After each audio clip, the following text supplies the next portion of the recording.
What if the truth stayed buried for decades?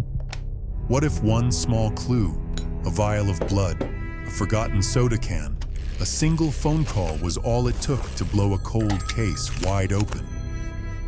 In this episode, we dive into 4 haunting cases that went cold for years until persistence, science, and sheer luck brought long-awaited answers.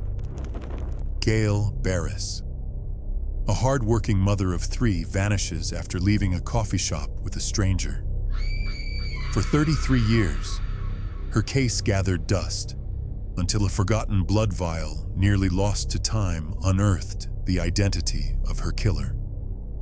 It's a story of heartbreak, cover-ups, and delayed justice that will leave you questioning how close we come to monsters in our everyday lives. Stephanie Summers. A birthday celebration never happens. Instead, a brutal discovery shocks a family and stuns a community. The crime scene was silent, the killer invisible. Until over 3 decades later, DNA reopened doors and pointed straight to a man already serving time for another brutal murder. But was it really random? Or was there something even darker beneath the surface? Sylvia May Quayle. A bright, beloved artist is found lifeless in her own living room, just 150 feet from her parents' home.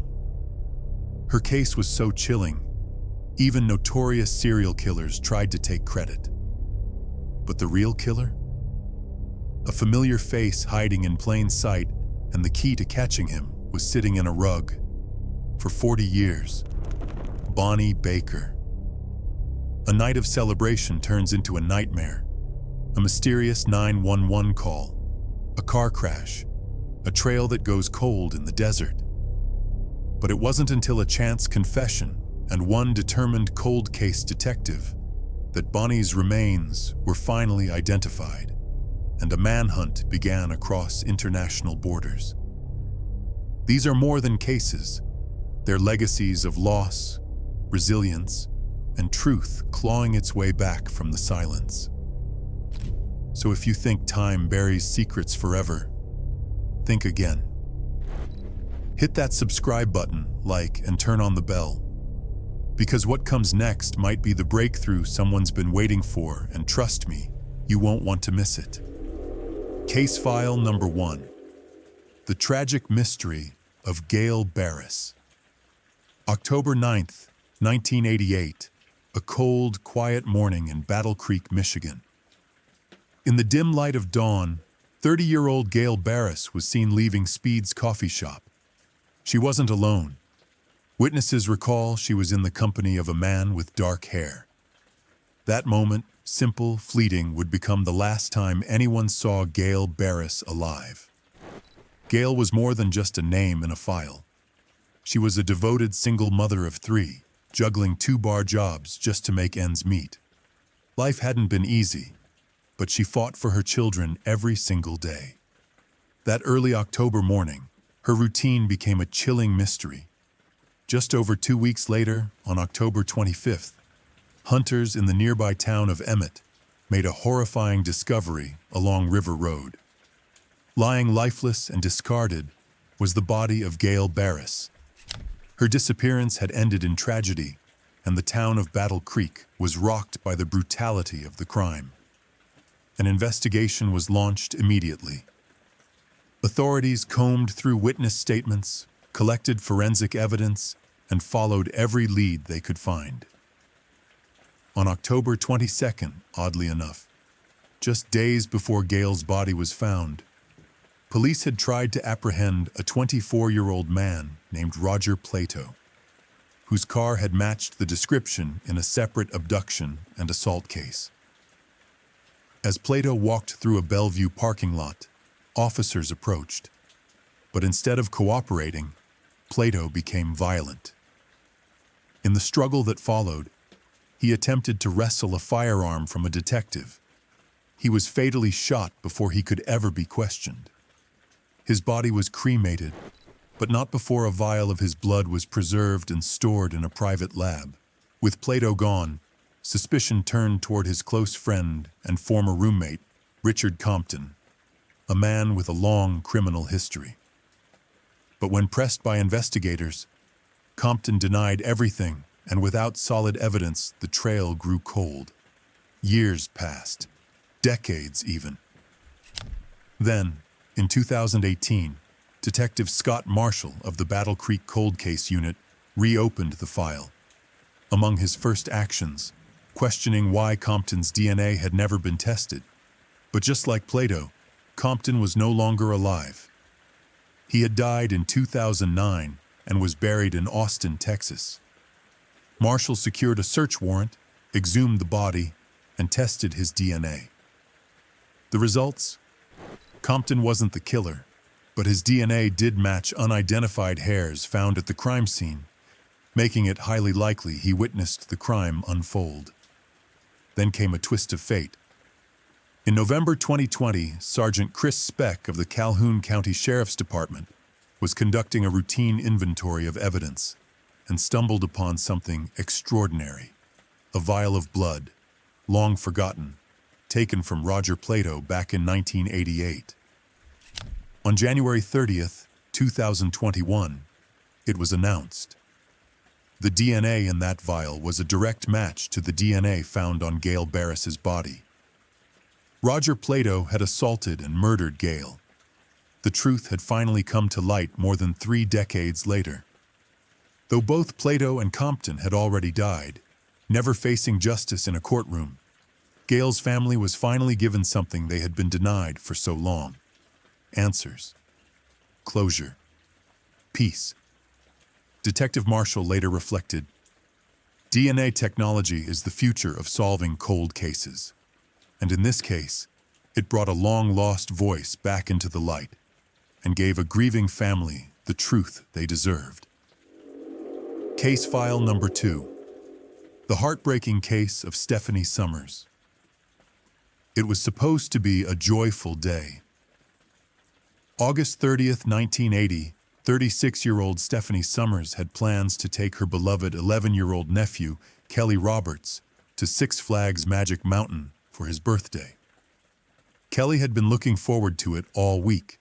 He dressed up in his best clothes, excited to spend the day with his favorite aunt.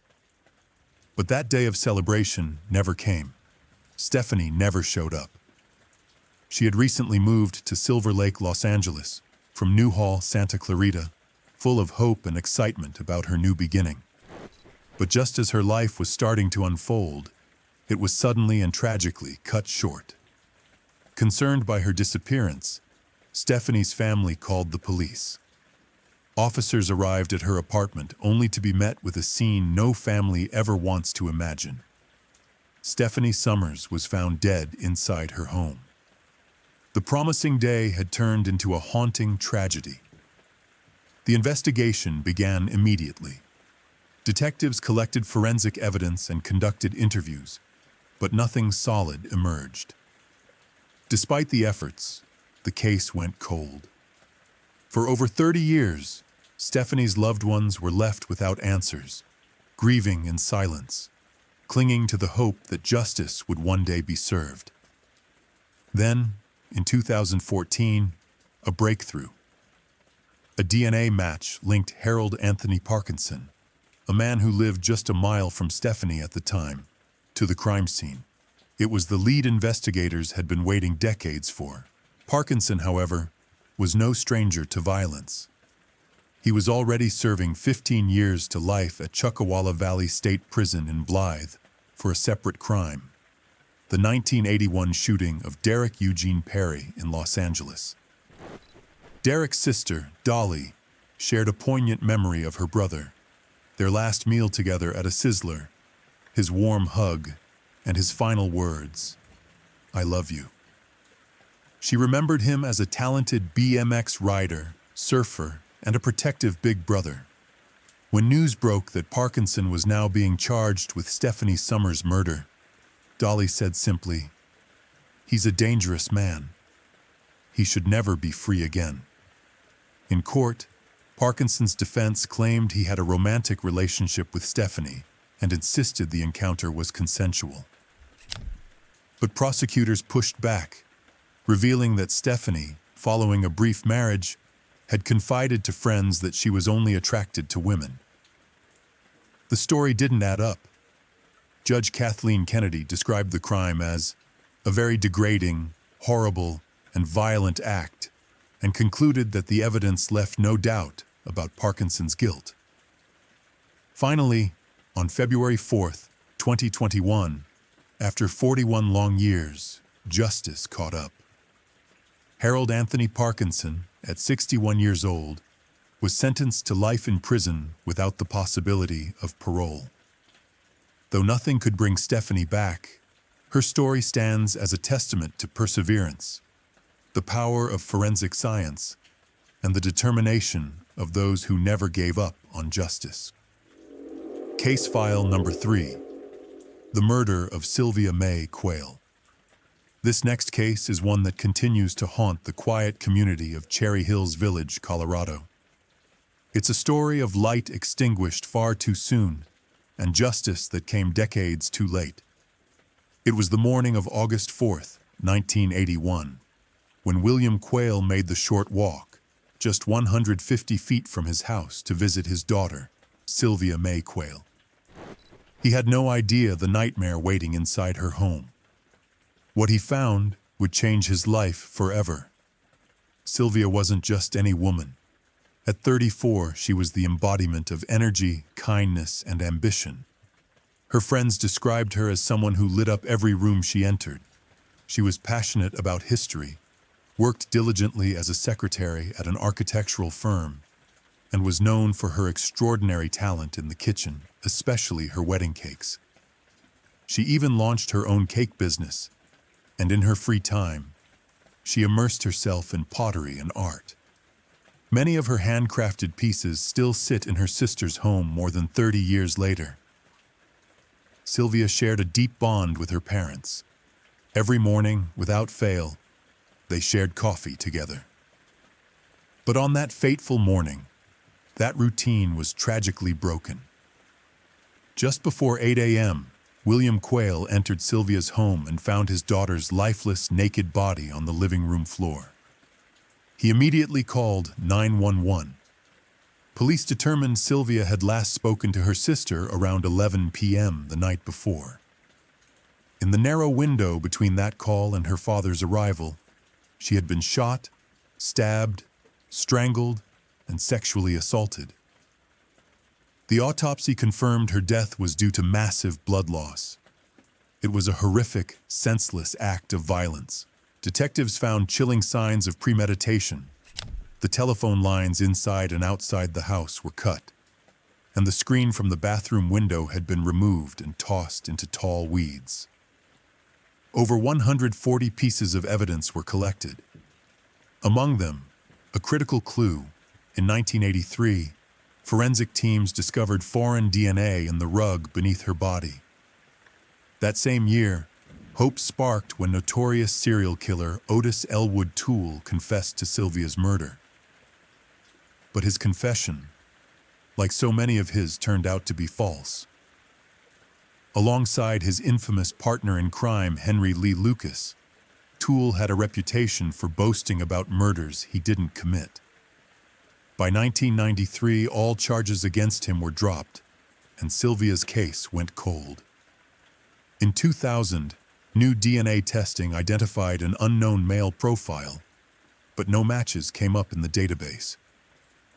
For nearly 2 more decades, Sylvia's murder remained a painful mystery. Then, in January 2020, with the help of genetic genealogy, the Cold Case Unit reopened Sylvia's file. Just 4 months later, the technology delivered a name: David Dwayne Anderson. Back in 1981, Anderson had lived just a few miles from Sylvia. Investigators discovered a troubling criminal history. Anderson had committed at least 8 burglaries between 1981 and 1986. In one case, he had even removed a window screen to break into a home, eerily similar to the method used in Sylvia's case. Detective Robert Fuller traveled to Cozad, Nebraska, where Anderson now lived. Using discarded trash bags, He collected 15 items that could contain Anderson's DNA, including a vanilla Coke can. On January 29, 2021, a match was made. The DNA on the can was identical to the DNA found on Sylvia's body and in the crime scene. Anderson, now 62 years old, was arrested on February 10, 2021, nearly 40 years after the brutal murder. Sadly, Sylvia's parents, William and Mary Quayle, never saw justice served. William passed away in 1999. Mary followed in 2009. They died without ever knowing who took their daughter from them. The Cherry Hills Village Police are still seeking anyone who may have known or seen Anderson around the time of Sylvia's murder. A photo of him from 1980 has been released. Justice may be slow, but it never forgets. Case file number 4. The disappearance of Bonnie Baker. Our final case is one that begins with celebration and ends in chilling mystery. It was the night of June 30th, 1998, in the scenic suburbs of Denver, Colorado. Bonnie Baker, a 47-year-old woman full of life and pride, was celebrating a major milestone, a hard-earned promotion at work. She was the kind of employee every manager dreams of, punctual, reliable, and dedicated. Her friends described her as warm, driven, and full of energy. That night, she joined close friends for a casual celebration at a home in Golden. Spirits were high. Laughter filled the room. But everything changed the moment her boyfriend walked through the door. His name was Crescin Nini Perez, and he wasn't invited. Perez, who had recently been fired from the same restaurant where he and Bonnie had first met, the historic Fort Restaurant in Morrison, arrived unannounced. Witnesses say the energy in the room shifted instantly. Perez appeared intoxicated, or possibly high. His eyes were red and glassy, and his demeanor was aggressive and paranoid. Partygoers remember him staring down everyone in the room, visibly upset by Bonnie laughing, drinking, and dancing. The tension escalated quickly. Feeling the heat of the moment, Bonnie reportedly told a friend, "It would be better if I just go now, or it will be worse." Those would be the last words anyone ever heard from her. She and Perez left the party.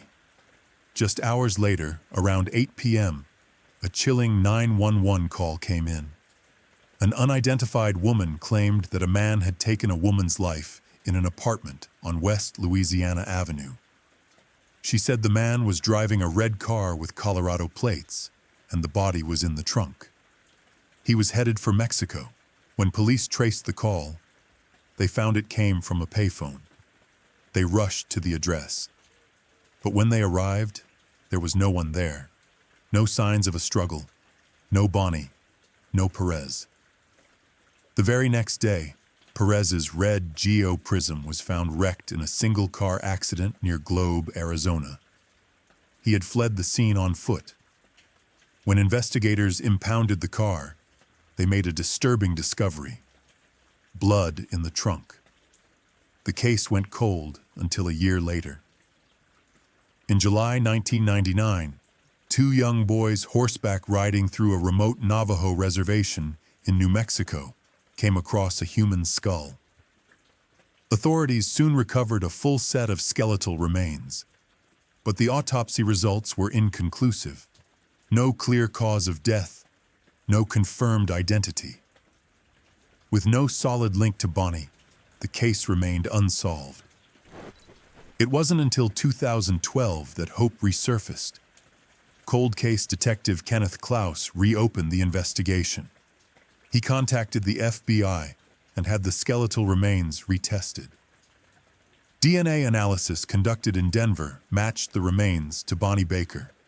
Then, a major twist.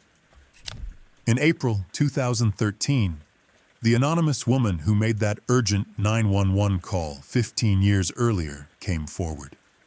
She admitted to cleaning up Bonnie and Perez's apartment after the incident. She described shattered plates, broken glass, and an overturned kitchen table, signs of a violent struggle. She also provided specific details about the red Geo Prism, including its license plate, and recalled Perez saying something haunting. "I know you don't like Bonnie. Something bad happened to us. You'll never have to see her again because I'm going to make her disappear." Her connection to the couple? Still unknown. Another witness later confirmed Perez as the man driving the red Geo on the night Bonnie vanished. With mounting evidence, a warrant was finally issued for Crecin Nene Perez's arrest. But by then, he had disappeared, this time across international borders, living in Mexico. It took years, but Perez was finally extradited in 2020. Prosecutors believe Bonnie's body was discarded in a shallow grave, not far from where she was last seen alive. On January 27, 2021, a preliminary hearing was held in Denver. Perez now faces serious charges related to abduction and murder. After decades of silence, Bonnie Baker's case is finally seeing justice. But the haunting echoes of that night still remain, and with them, the question: what truly happened after the party ended? That concludes today's video. I truly hope this gave you valuable insight into some of the most overlooked cases throughout the years. If you found this helpful, please consider liking, subscribing, and turning on notifications to stay updated. If you're not sure what to comment, just drop a 555. It lets me know you watched till the end. Thanks again for your time and support. There's more on the way, so stay tuned.